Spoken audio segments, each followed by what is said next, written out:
Then we'll take questions for the players.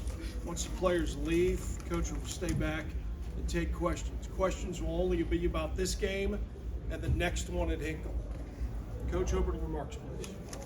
Just could not be prouder of this group. You know, Cincinnati's a great team. You know, Wes has done a great job with them. You know, I mean, they're just big and physical and athletic, and they're terrific defense. We knew going in that was one of the best defense in the country. I think they were 15th, and you know, defensive efficiency, and our guys just the way they moved the ball, the way they shared it. You know, the effort they gave on the glass. I mean, we gave up some old boards, but they're a top. I think they're 13th in offensive rebounding percentage. So, you know, we talked a lot about all the deposits we made all year. You know, coming due in this game. This is going to be, you know, a kind of whatever is necessary type game, and that was going to be what was required. Some extraordinary efforts, and I thought we got extraordinary efforts up and down the roster. Could not be prouder of these guys, and of course, you know, Robbie, as he's done, you know, so many times, you know, with a monster, you know, three to kind of, you know, give us some separation there, and then, you know, we're able to close the game out with some really intelligent defense, big time rebounding, and then Jabo with 2 huge free throws. So incredibly proud, beat a really good team, got a lot of respect for those guys, but excited to be moving on and continue playing. Questions for our student athletes? Go ahead. For both of you, what do you think this moment means to those people out there? I think it means a lot, you know. Being able to play not only just at this time, but being able to get wins in this time is, you know, huge. And to finish out our last home game on top is, you know, not many teams get to do that. And so for us to be able to do that for them is, you know, amazing. They showed out, you know, all season long. And so we're just trying to pay back what they've done for us. Jayson. It means so much to just be able to play in front of them. You know, the support, the energy they bring every game just means so much. And we just want to give it back to them for all the hard work they put in, just cheering us on throughout the whole season. Andy. Second half, mid to late, you guys all of a sudden went on a run. What are you guys feeling when that starts to happen? I mean, what goes through your mind? Jayson. Honestly, just us locking in even more, you know, playing together even more, you know, picking each other's energy even more, just feeding off each other. I just say trying to stay composed throughout it all. You know, the basketball is a game of runs, and so, you know, we made our run, but, you know, that doesn't just mean the game's over right then and there. And so just being able to, you know, be, you know, just keeping our calm, you know, our peace throughout the game, and continue to try and just make play after play, next play. And I think we did that pretty well. Yeah. Go ahead. Robbie, you had 6 first half points, 16 second half points. Aziz kind of just a different specimen with his length. Was there something that clicked in the second half, an adjustment that was made to led to the big runs? Definitely started hitting more shots. I had a couple of open ones that I missed early, but just my teammates trusted me, you know, getting me the ball, you know, in the spots that I wanted it, and just being able to hit the shots. You know, I put in a lot of work, you know, in my game, and so just being able to trust what I've done, you know, not letting a missed shot kind of, you know, affect me, and, you know, continue to shoot. Great. Robbie and Jayson Oak Forest now to the NIT semifinals. How does that sound? What a run you guys have been on? It's been a lot of fun, you know, being able to play with this guy again. It's been amazing. You know, obviously we played 2 years of high school. You know, it's our second year together here. We've had a lot of memories together, a lot of winning together, and so we're just looking forward to continue to win. Yeah, playing with Robbie again is a blessing. You know, playing with him in high school was so much fun. Like you said, we built so many memories, and even now, these are memories I'll never forget. And I'm so grateful to, you know, play with him and got the Oak Forest duo back together, doing it together. Yes, sir. Sir. You're 3 to put yourself back ahead. Did you know that was going in, or are you surprised when they don't go in? That one, as I shot it, I kind of felt it. I started to jog back a little bit as it was, you know, going in. But just like I said, you know, trusting what I've done, you know, I'm capable of hitting shots like that, you know, early in the game, end of the game, no matter what time it is. Just, you know, having the confidence, no matter, you know, how many shots I miss or make, just being able to shoot that kind of shot, and, you know, helped us, you know, push us over the hump. And even if you miss it, I'll get the rebound. Yeah, he'll get the rebound. Sir. You guys have the look of a very driven team through the last 2 games. How much are you driven even now by the disappointment of selection?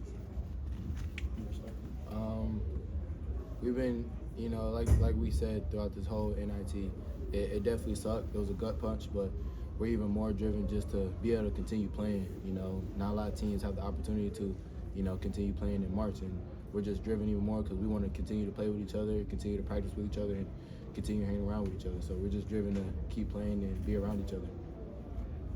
I think, like Schertz says all the time, I think our motivation to continue to play really isn't the outside stuff. You know, yeah, of course, being left out of the NCAA tournament hurt, but I think it's more just the love for each other. You know, the being able to continue to spend more time with each other. You know, I think just that being able to do that is kind of driving us to want to extend the season as long as possible. Anything else for student athletes? Robbie, Jayson, you're free to go. Thank you. Thank you. I'm so lucky. Yeah. Ask them all the hard questions. Yeah, give him the hard questions. That's right. I'll answer them all about you guys. Questions just on this game in Hinkle? Questions? Yes. There are some teams that don't go to the NIT. When you contrast that to tonight, the emotions on both teams out there. Yeah, I think it's, without getting on a soapbox, I think if you have a chance, everybody's different. So I'll say this, like, us not playing was never an option. If you're competing and you're a competitor, and you have an opportunity to go play and play great competition and challenge yourself, like, that would be crazy for me to end my seniors, year, or a group that really cares about each other like this and say, we're just done. We're done with each other, or the portal, because I think, and I don't know, but I believe all 68 teams in the NCAA tournament accepted their invitations, and they're managing the portal as well. So I think there's maybe some misdirection there in terms of what the real reason is. But this group, I've said all year, like, their superpower is how much they care about each other, how much they care about winning, how much they care about their performance, how much they care about these fans, how much they care about Indiana State. I mean, that's a superpower, because they don't want this to end, and so I would never have cut that off from them. And I think credit Cincinnati, because you could tell, how much it meant to them as well. And but it's if you're really a competitor, like, how could you not love being out there in that atmosphere, that environment, playing incredible competition? Like, that's as good as it gets. So much, you never feel more alive than you do out there in those type of battles. Coach, you got your normal game out of Robbie, Ryan, and Jayson. I thought the energy that X gave you there in that spurt, his couple assists there in the big corner three, you may talk about his spurt there for you. Yeah, he's just, sixth man of the year. He just does it every game. He finds ways to contribute. He's an amazing passer. We've been together 6 years, and I recruited him for years, so he's, basically, like a third son. We've known each other 7 years, and he's just he's so smart. He's so tough. He's such a great teammate. He coaches much more than I do, so he's over there standing up. He's so whether he's playing or he's coaching, he's just, you talk about a guy whose emotional investment in the team is not predicated on his playing time. Like, that's super rare in today's world, that your emotional investment in something is not dictated by how much time you're playing. He played 11 minutes tonight, and there's games where he's played, he's played a lot the last 2 NIT games, and Swope didn't play much in those games. And these guys, the ability to enjoy somebody else's success, the ability to come off for him, like, he's the rarest of birds, because he can really, really play, but he doesn't have to play, if that makes sense. Like, he's an excellent player, doesn't have to. He's not going to pout or mope if he's not getting his time, and he'll be ready when I call on him, and he goes out and whatever the team needs, he provides, and he's done that all year long. And we're nowhere close to this without having him. Go ahead. Coach, you talking about Julian Larry. He had 4 fouls, coming up in the second half. How do you play around that with one of your better guys who's a floor general, getting 4 fouls? Well, we're fortunate. We have, one thing we're not short on is point guards. Ryan and Swope, and we got a lot of guys that can handle the ball. But Ju gets 4 fouls, and I think that's one of those things. Like, Ryan got 2 fouls during the second half. Like, I think I'm not going to foul my guys out. I'm going to let the referees do that. I'm not going to just sit them because they have 2 fouls or 4 fouls. You got to trust your guys, and I don't want to be the one to foul them out. Let them do that. And I thought Ju did a really good job of playing intelligently. We took him out when he got his 3rd for a minute or 2, and then we got him a minute or 2 when he got his 4th. But he went back with the last 5.5, 6 minutes, and he was terrific down the stretch. And I thought it'll probably go underrated, but his defense, and certainly Swope's defense on Jizzle James there late in the second half was as about elite as it gets. I mean, you know, in the ball screen coverages and what they were doing, both those guys were fantastic on the defensive end of the floor to help close the game. Coach, 19 points off 10 turnovers. How do you see the second half? Just curious what your game plan was heading into that second half, what you did differently to ramp up the defensive intensity. I thought we just had a better presence of the ball. I thought we were, you know, we thought in the first half, we thought we were dying at too many ball screens. You know, we really tried to get a little more aggressive and have a better presence on the basketball. We talk a lot about always, you know, deflections and trying to contest passes and, you know, developing that mindset to be able to get in the ball a little bit. We're not big, so particularly against Cincinnati, you know, I mean, you know, Lukosh is 6'8", I think Skillings is 6'6" or 6'7" or whatever, and you know, our guards use, you know, 6'2", 6'3", Ryan 6'3", 6'4", Swope's 5'10", you know, and so we have to get underneath them and get some pressure, impact the ball. And I thought second half we did a much better job of trying to maybe disrupting what they wanted to do. But credit them, I mean, it felt like every time, you know, we had a chance, they made a shot, you know, particularly felt like, I don't know, I mean, I know it says Lukosh's missed 8 threes, but I don't remember them.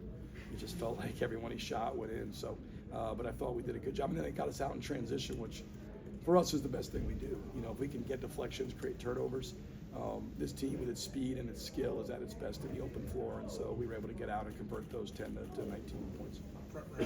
I assume the 8,000 plus helped tonight, and how many of those can you squeeze into Hinkle?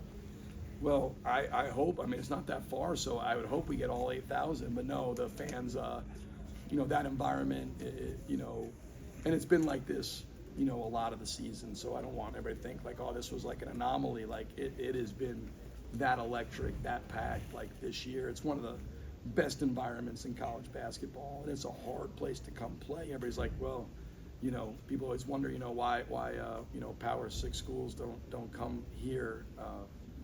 Now people know why Power 6 schools don't come here, right? Like that's what it is. And so when you get into these scheduling debates and you say, oh, well, they didn't play, you know, well, they're not gonna, you know, you're not gonna get these games. So, you know, and again, I don't, not like I'm bashing the Power 6. Like, it doesn't make sense for them to play those games. Like the way the system is set up, you know, they don't want to come and lose on the road to you know, Indiana State. So, but these fans have made this, you know, we lost one home game all year, and these fans have, you know, the two things that create an incredible home court environment, atmosphere and energy. You gotta have great players, which we do, and you gotta have fans that are just, you know, bring energy and passion, and I think, you know, you see that when you come in the Holden Center. Front row. As a follow-up, you mentioned Jizzle James earlier. Just curious on your thoughts on him making his second career start with David Thomas being lost for the season. Yeah, he was, I mean, he's, you know, 2 games when he have 25 and now 21, so he's averaging 23 a game in his 2 starts. I mean, he doesn't look like a freshman. You know, we scrimmaged Cincinnati back in October, you know, at Cincinnati, so we had a chance to look at those guys now. Now, Bendango, some of those guys weren't eligible at the time because of the transfer rules, and Robbie didn't play for us because he had a bad back. But to see his development, you know, to my Jizzle James' development from what he was there to what he is now, I mean, night and day. He looked poised, confident. He was getting to his spots. I mean, we had a lot of trouble with him in the pick and roll. I mean, that was, you know, Lukosh is coming off screens and shooting, and Jizzle James playing the pick and roll were probably the 2 things that gave us, you know, the most trouble. And watching him score 25 against Bradley, then come in the night and do this was, you know, he's very, very impressive. He's got a chance to be a, you know, all-league guy at the Big 12 level. The way he plays, his poise, his confidence, his shooting ability, to get to his spots, and he can, you know, he can pass out of there as well. Back row. You took your last time out there, Isaiah's last free throw there. Was it? Did you tell the kids to foul if you missed, or was it something they did on their own? No, it was. So I was debating because we wanted to foul if we missed because the window of time was right. So we wanted to be in what we call smack, but there was also like a little bit of confusion. So I didn't want to like, you know, free Swope, which maybe I did, which probably bad coaching. But the goal was to communicate that, you know, if we missed the free throw, we wanted to let them rebound and take a dribble and smack, because the window of time was gonna, you know, it would work in our favor, right? So if we made it, we were gonna be what we call prevent, like a zone press, just to make them take time, bring the ball to the floor. And then we missed the free throw, we were able to foul, and then got the free throw rebound to close it. So that was why I used it, but it turned out to be probably not the brightest thing, because Swope missed the second free throw. So that's on me. Last question, Hunter. Coach, you mentioned the fast break, you know, get out in transition. you really kind of decided the game there in those last 10 minutes. How much can you kind of just pinpoint some of your guys' passing, whether it's Bledson making that, half-court dish right to the rack for Julian for a layup, or some of the other passing you got from Swope as well after some of those rebounds? Yeah, I just think, look, you look at, we play, with great pace. I think that's a big part of our offense is trying to play with in transition. I think, and then we have a lot of guys who can really handle and pass the basketball, which is a luxury to have. Where you got that many guys that can handle the rock and can, are willing passers, not just capable but willing passers. And so, you look at our numbers. I think we had 18 assists tonight. I think we've had crested 20 the first 2 games of the NIT each game, and we're close to 18 a game, when you look at our season total. So, it's right in line with what we've been. Cincinnati is, I said in the beginning, I think they're the 15th ranked defense in the country in terms of defense efficiency. That's a monster defensive team with length and athleticism. And so for us to put up 53 in the second half, it's just a credit to our guys in terms of, their ability to really execute and work together collectively to generate great shots. And transition is a big part of that. Coach, thank you. Thanks, Thanks, Coach. guys. Sorry.